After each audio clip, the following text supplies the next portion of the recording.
Miruko is a character from My Hero Academia who recently appeared in the anime and is currently being fucking badass in the manga. I'm not gonna spoil the manga, all I will say is the way Horikoshi draws Miruko is fucking phenomenal. He draws her with such high octane energy, just every panel is amazing.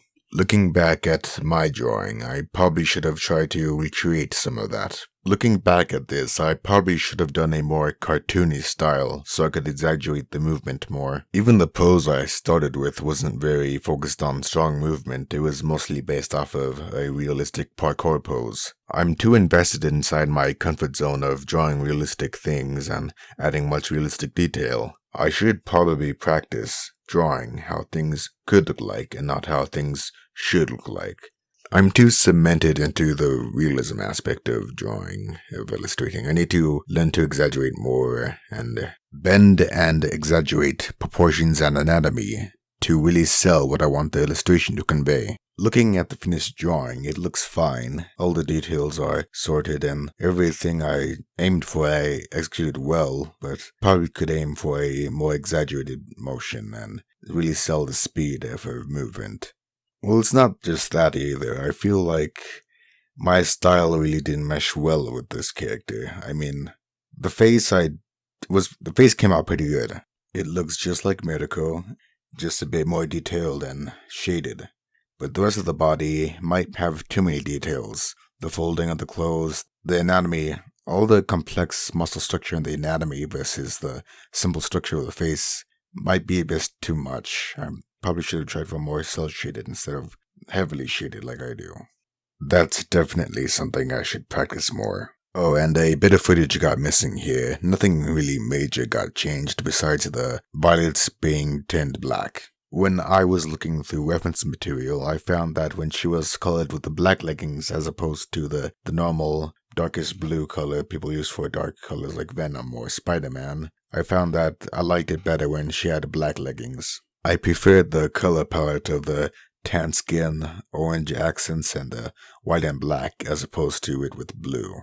Oh, and here's me doing the little foot metal parts. This is actually pretty easy for me to do. You just have to picture it as a kind of like a box that's separated, and just gotta divide the box up into like the little toesies and all that. Also, side note, if you want to show that something is metal, the best way to do it is to have really dark tones white up against white tones. It really shows the reflectionness of the bright metal bits, I don't know.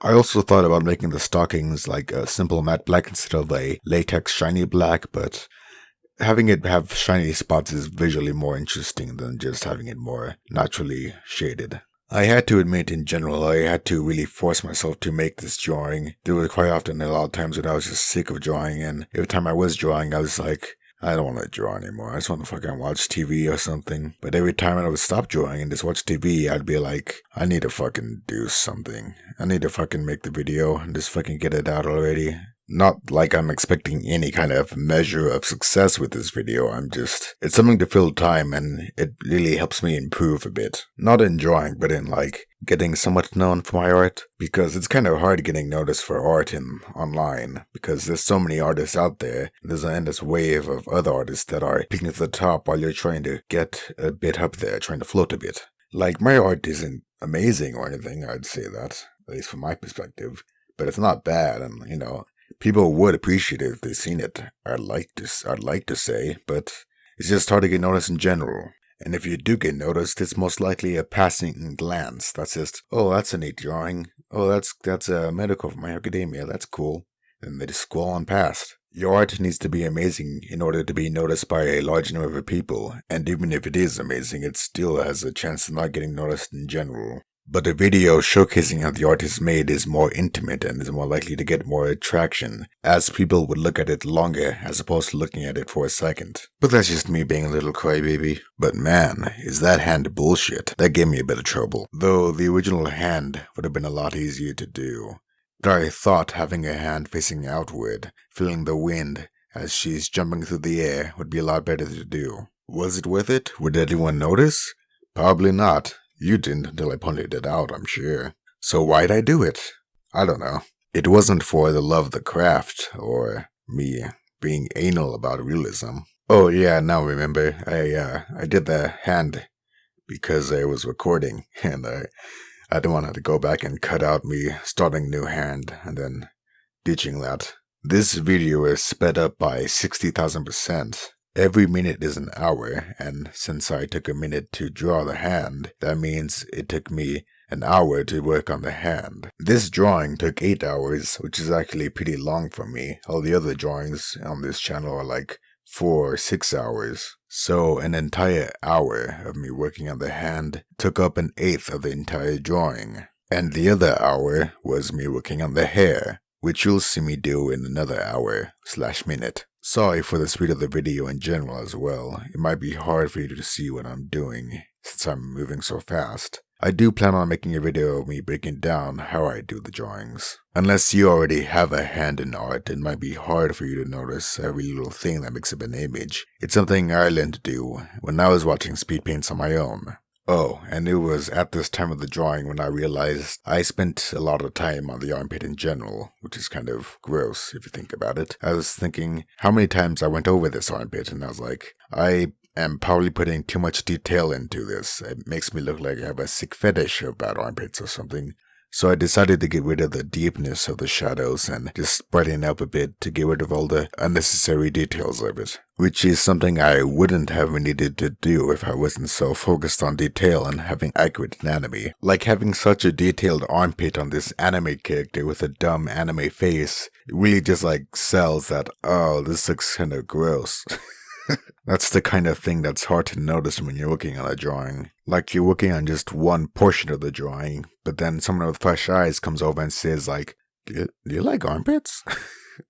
Well, anyway, here's the other hour I was talking about earlier with the hair. It's hard for me to paint hair because painting in general is having something and making it a 3D object, but hair is a bunch of strands that make up an object. It's just a bunch of planes, flat planes that make up shapes, which is hard to imagine how it would look like.